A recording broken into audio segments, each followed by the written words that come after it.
वाल्मिक कराड हाच संतोष देशमुख यांच्या हत्याकांडातला मास्टरमाइंड असल्याचं सीआयडीने दाखवलं केलेल्या आरोपपत्रातून समोर आलंय। खंडणी प्रकरणात संतोष देशमुख यांनी अडथळा आणल्यामुळे त्यांची हत्या करण्यात आली असं या आरोपपत्रात म्हटलेलं आहे। जाणून घेऊयात हा सगळा प्रकार काय होता, हा घटनाक्रम कसा होता।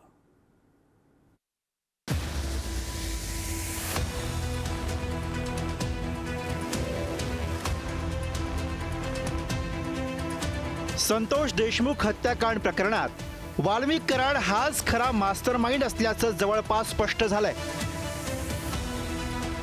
सीआयडीने कोर्टात दाखल केलेल्या आरोपपत्रात अनेक खळबळजनक खुलासे करण्यात आलेत। खंडणी प्रकरणात अडथळा ठरल्यानेच संतोष देशमुखांची हत्या करण्यात आल्याचा दावा चार्जशीट मधून करण्यात आलाय। 8 ऑक्टोबर 2024 वाल्मिक कराडकडनं अवादा कंपनीच्या अधिकाऱ्याकडे 2 कोटींच्या खंडणीची मागणी। खंडणी न दिल्यास बीड जिल्ह्यामध्ये अवादा कंपनीचं सर्व काम बंद पाडण्याचा कराडचा इशारा।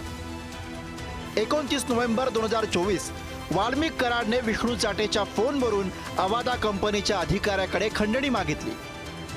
29 नोव्हेंबर 2024 सुदर्शन घुले अवादा कंपनीच्या कार्यालयात गेला। वाल्मिक अण्णाची डिमांड पूर्ण करण्याची मागणी केली। 29 नोव्हेंबर 2024 वाल्मिक कराड, विष्णू चाटे, सुदर्शन घुलेसह इतर सर्व आरोपींची केसच्या कार्यालयात मीटिंग। 29 नोव्हेंबर 2024 अवादा कंपनी 2 कोटींची खंडणी देत नसल्यामुळे आरोपींनी कट रचला। 6 डिसेंबर 2024 खंडणीसाठी सुदर्शन घुले, प्रतीक घुले आणि सुधीर सांगळेचा अवादा कंपनीमध्ये राडा। 6 डिसेंबर 2024 सरपंच संतोष देशमुखांनी घटनास्थळी धाव घेत कंपनी बंद पाडू नका अशी विनंती केली। 6 डिसेंबर 2024 सुदर्शन घुले याची सरपंच संतोष देशमुख यांना जीवे मारण्याची धमकी। 6 डिसेंबर 2024 वाल्मिक कराडचं नाव घेत विष्णू चाटेकडनं फोनवरून संतोष देशमुखांना जीवे मारण्याची धमकी। 7 डिसेंबर 2024 वाल्मिक कराड सुदर्शन घुलेला काय म्हणाला, जो तो उठेल आणि आपल्या आड येईल तर आपण भिकेला लागू। असंच होत राहिलं तर कोणतीही कंपनी आपल्याला खंडणी देणार नाही। आता जो कोणी आडवा येईल त्याला आडवा करावाच लागेल, कामाला लागा। 8 डिसेंबर 2024 नांदूर फाटा इथल्या तिरंगा हॉटेलमध्ये संतोष देशमुखांच्या हत्येचा कट शिजला। 8 डिसेंबर 2024 वाल्मिक कराडनं दिलेला निरोप विष्णू चाटेनं सुदर्शन घुलेला दिला। 8 डिसेंबर 2024 संतोष देशमुख हा आडवा आल्यास त्याला कायमचा धडा शिकवा, कराडचा इतर आरोपींना निरोप।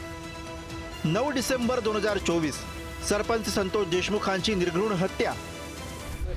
पोलिसांनी अतिशय प्रोफेशनल तपास केलेला आहे आणि नवीन कायद्याचा अवलंब करून योग्य वेळेमध्ये आणि संपूर्ण पुराव्यासहित आरोपपत्र दाखल केलेलं आहे।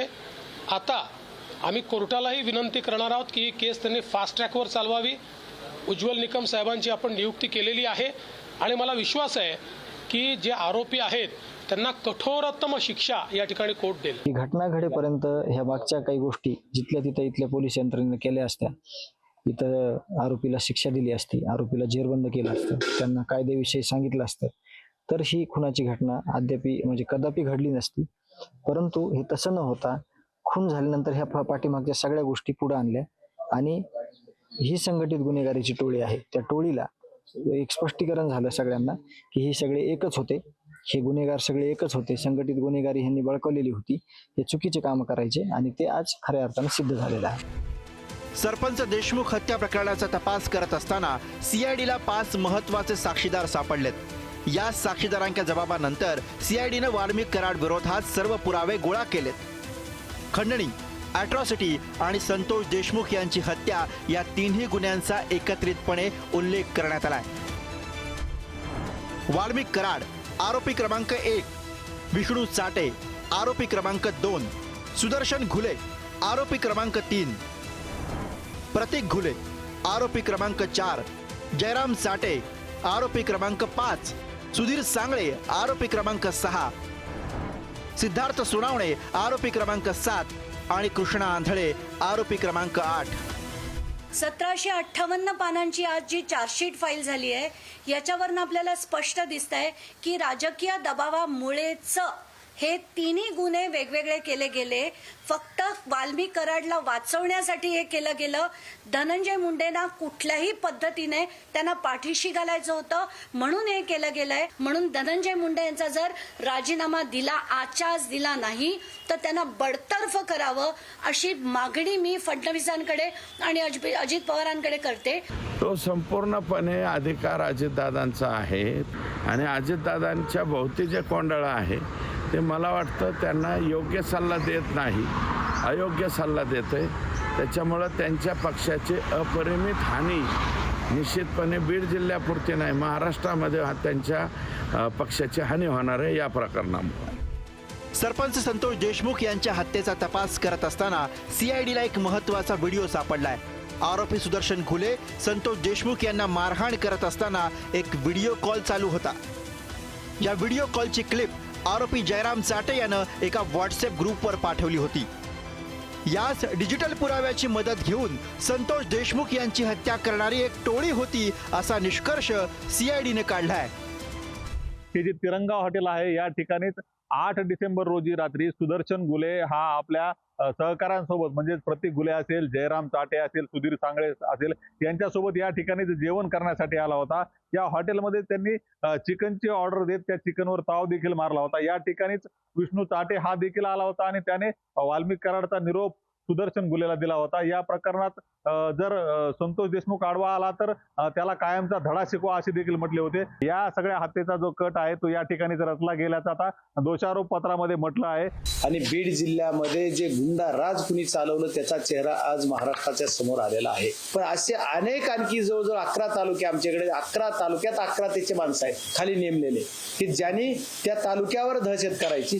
असे हे सर्वजण ही टोळी खाली एक तिथला प्रमुख तालुक्यात करून सांभाळायचा अशी जवळजवळ 100 लोकांची टोळी या जिल्ह्यात आहे. आणि तो राजकीय वरदास्त ज्यांनी कुणी दिला असेल त्याला सुद्धा याचा परिणाम भोगावा लागेल असं मला वाटतं. संतोष देशमुखच्या हत्येविषयी तीव्र निषेध आणि त्याची वेगळी चौकशी करावी हे मी किती वेळा बोलू. त्याच्या आतल्या विषयांवर मी बोलण्याचं माझं ते औचित्य नाही, मला त्यातली माहिती नाही. मी गृह खातं नाही आणि गृह खात्याच्या अधिकाऱ्यांनी ती माहिती देणंही योग्य आहे.